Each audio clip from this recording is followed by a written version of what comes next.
صل على محمد وآل محمد.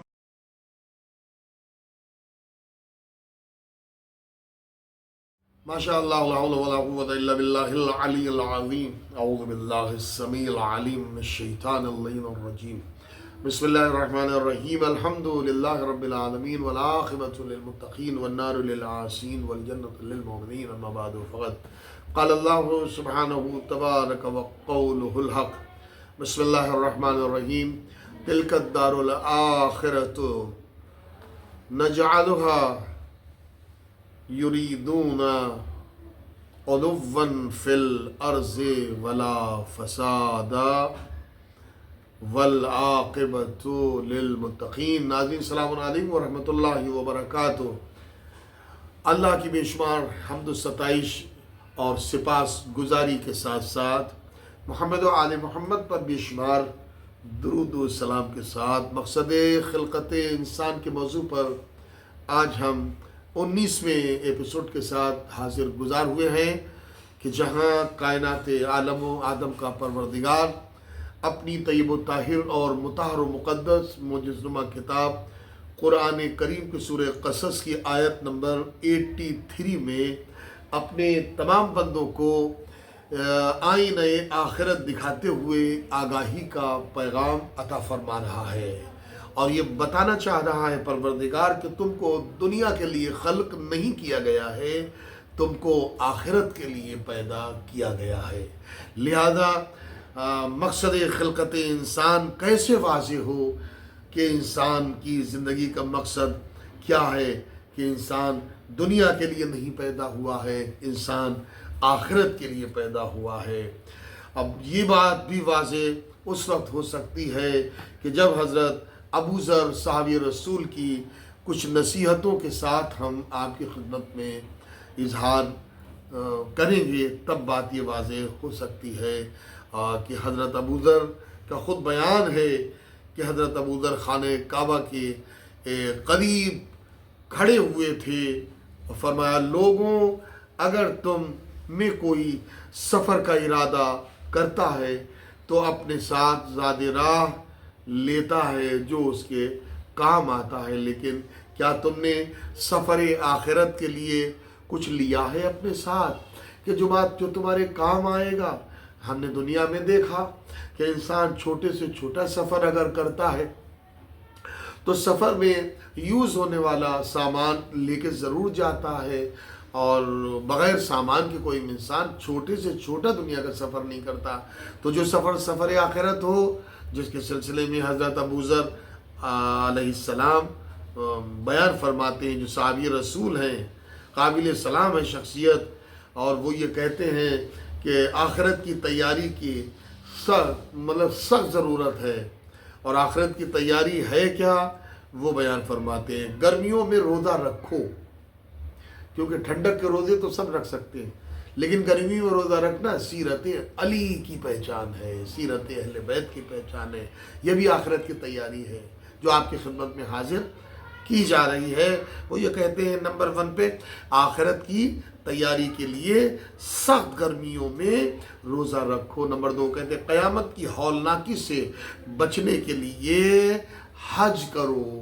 جی روزہ بھی رکھو اور حج بھی کرو، اور حضور نماز بھی پڑھو، تکبر سے مٹانے کے لیے نماز پڑھو. اگر اپنے وجود سے تکبر کو ختم کرنا ہے یا ایسا کرنا ہے کہ آپ کے غرور، پرائیڈ، تکبر آپ کے وجود اور باڈی کے قریب کبھی نہیں آئے، تو پھر آپ نماز مسلسل پابندی سے پڑھتے رہو اور روزہ پابندی سے رکھتے رہو، اور حج کرتے کیا رہو، حج ضرور کرو جو واجب ہے. اور اس کے بعد اگر وسعت ہے آپ کی تو قربتاً اللہ مصطفیٰ کی نیت سے بھی حج آپ انجام دے سکتے ہیں. لیکن اس سے بہتر زیادہ ہے کہ جس نے مثلا حج نہیں کر پایا ہے آپ اس کو حج کروا دیے. یہ بھی آخرت کی تیاریوں میں سے ایک تیاری. اس کے بعد کرے قبر کی وحشت سے نجات پانے کے لیے کیا کرو کہ نماز شب ادا کرو. وہ کہتے ہیں نا رات کی نماز پڑھو یعنی نماز شب ادا کرو. کہ آپ کی اور ہماری واجب نمازوں پر اللہ فخر نہیں کرتا، لیکن جو بندہ فرش زمین پر خواہشات کو رکھتے ہوئے بستر کی خلوتوں اور گرماش کو جی ترک کرنے کے بعد مسلح عبادت پر کھڑا ہوتا ہے تو کائنات عالم کا پروردگار، علی کل شیء پروردگار، رحمان الرحیم پروردگار اپنی نورانی مخلوق فرشتگان آسمانی و عرش و کرسی کے سامنے فخر کرتا، دیکھو تمہارے پاس خواہش نہیں ہے، تم نور ہی نور ہو، ہماری تسبیح و تحلیل کر رہے ہو. یہ کوئی افتخار نہیں ہے، یہ کوئی شرف اور بزرگی اور فضیلت نہیں ہے، بلکہ آپ فرش زمین پر دیکھو فرشتو، میرا ایسا بندہ جو خواہش بھی رکھتا ہے، تکان بھی ہے اس کو، تھکان بھی ہے اس کو، بدن بوجھل بھی ہے، مگر اس کے باوجود بھی مستحب ہے نماز، واجب نہیں ہے، اور ادا کر رہا ہے مسلح عبادت پر، میرا ذکر کا قصیدہ پڑھ رہا ہے. تو اب جو قبر کی وحشت سے اگر بچنا ہے تو کہہ رہے رات کی تاریکی کی نماز پڑھ یعنی نماز شب ادا کرو. اس کے بعد حضرت ابو ذر فرما رہے خیر کی بات منہ سے نکالو. خیر یعنی ایسی بات جس سے تمہیں بھی سکون مل جائے اور سامنے والا کتنا ہی غمزدہ کیوں نہ ہو اور فوراً ہی اس کو تسلی اور تشفی ہو. اسی کو خیر بات کہتے ہیں یعنی اچھی بات. اچھی بات اب اور اس کے علاوہ کیا کہوں کہ خیر کیا ہے کہ ولایت علی سے مل کے جو بات لبوں کے کمانوں پر آئے وہی بات خیر والی بات ہوتی ہے. امیر کائنات نے زندگی بھر وہ کہا جو خیر تھا اور وہ نہیں کہا جو شر تھا، اس لیے اللہ نے انہیں ولی کائنات بنایا اور زمانے کو یہ سبق دیا کہ تم بھی علی کی ولایت سے مل کے بات کرو، تب وہ بات تمہاری خیر والی بات ہوگی کہ جس کے کرنے کے بعد تمہیں بھی سکون مادی و روحانی ملے گا اور سامنے والے کو بھی مادی اور روحانی سکون ملے گا. اس کے بعد حضرت ابو ذر فرماتے ہیں مسکین کو صدقہ دو. یہ بھی ضروری چیز ہے، بہت اہم ہے آخرت کی یاد دہانی کے لیے، اللہ سے قریب ہونے کے لیے، مقصد خلقت انسان کے اظہار کے لیے کہ صدقہ دینا اس سے عمر طویل ہو جاتی ہے، مال میں برکت آتی ہے اور رزق میں اضافہ ہوتا ہے. صدقہ دینے سے لیے موت اور پھر کہتے ہیں موت بھی ٹل جاتی ہے. اب اس کے بعد امید ہے کہ تم اس کہتے جناب ابو ذر کہتے ہیں امید ہے کہ تم اس پر عمل کرو گے. موت کیسے ٹلتی ہے؟ کرے ایک شخص تھا جو لکڑہارا تھا اور ساتھ لکڑیاں کاٹ کے گھر لے جا رہا تھا. کوئی صدقے کی بات آ گئی ہے تو ہماری زندگی صدقے سے خالی نہیں ہونا چاہیے. کیوں؟ اس لیے کہ ہم مخلوق کے لیے جتنا پروفٹ بن جائیں گے، فائدہ بن جائیں گے، اتنا ہی اللہ ہمارے وجود میں برکت عطا کرے گا، مال میں برکت عطا کرے گا اور ہماری عمر کو بھی بڑھا دے گا. اگر ایک لکڑہارا تھا اور صاحب کتابوں میں ملتا ہے کہ صاحب وہ لکڑیاں کاٹ کے لے جا رہا تھا، جب اس کو بھوک لگی تو وہ کھانے لیے بیٹھ گیا اور جب بیٹھا تو ایک صاحب بھوکے آ گئے، ان کا بھائی مجھے بھی دے دیجئے.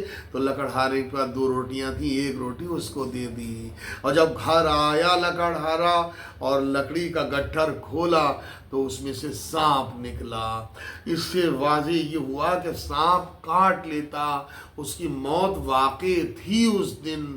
بقول حضرت عیسیٰ کہ جب ایک دروازے سے گزر رہے تھے تو اور بڑی خوشی کی آوازیں آ رہی تھیں. لوگوں نے پوچھا سرکار بہت خوشحالی کی آوازیں آ رہی، تو سرکار نے فرمایا ہاں اس وقت تو خوشحالی کی آوازیں آ رہی، لیکن رات میں جس کی وجہ سے خوشحالی ہو رہی ہے، اب مرثیے کی آوازیں تم سنو گے۔ تو ادھر لکڑہارا صدقے کی وجہ سے زندگی اس کی بڑھ گئی، ادھر 9 عروس دلہن جب ودا ہو کے آئی تو اس کے بیڈ کے ساتھ ایک سانپ آیا ہوا تھا۔ جناب صاحب واپس ہوئے تو صاحب پتہ لگایا، جناب عیسیٰ کہہ چکے تھے کہ صاحب موت واقع ہونے والی ہے، رات میں موت واقع ہو جائے گی، دن میں خوشی ہوگی۔ لیکن جب موت واقع نہیں ہوئی، تو اصحاب پہنچ گئے حضرت عیسیٰ کے پاس کہ حضور آپ نے فرمایا تھا رات میں موت ہے اس کی۔ تو جناب عیسیٰ نے کہ بھائی ہم اللہ کی مرضی کے علاوہ کبھی کوئی کلام نہیں کرتے، جو اللہ کی وحی ہوتی ہے ہم اس کے حساب سے کلام کرتے ہیں۔ دوڑ کے بھاگتے کاپتے حضرت عیسیٰ وہاں پہنچ گئے، شہر میں دیکھا، دالان میں دیکھا، اور دیکھتے بھالتے دلہن کے کمرے میں پہنچے، اور تو کیا دیکھا، بستر کو جو ہٹایا تو کیا دیکھا، سانپ بیٹھا ہوا تھا اور اس کی دہن میں ایک پتھر رکھا ہوا تھا، اور دلہن کی اسی سانپ کے ذریعے سے موت واقع ہونی تھی۔ اب جناب عیسیٰ نے گھر والوں سے پوچھا کہ صاحب یہ کیا ہوا، دلہن کی تو موت ہونا تھی مگر سانپ کے منہ میں پتھر آ گیا۔ تو گھر والوں نے بتایا کچھ لمحے پہلے ایک سائلہ دروازے پہ آئی تھی، اور اس 9 عروس نے، اس نئی دلہن نے تھوڑی خیرات کر دی، اس کو صدقہ دے دیا۔ تو حضرت عیسیٰ نے اصحاب سے، اپنے حواریوں سے فرمایا دیکھو وہ صدقے کی برکت تھی کہ جس کی وجہ سے آئی ہوئی موت ٹل گئی۔ تو ہم کو بھی اپنی زندگی کو اگر بڑھانا ہے، طولانی بنانا ہے، دنیا میں زیادہ زندہ رہنا ہے، تو ہم صدقے کے ذریعے زندہ رہیں۔ اور صدقہ زندگی میں برکت بھی پیدا کرتا ہے، اور صدقہ عمر کو بھی بڑھا دیتا ہے۔ جیسے صلہ رحمی ہے، صلہ رحمی صدقے کی طرح ہے، قطع رحمی صدقہ نہ دینے کی طرح ہے۔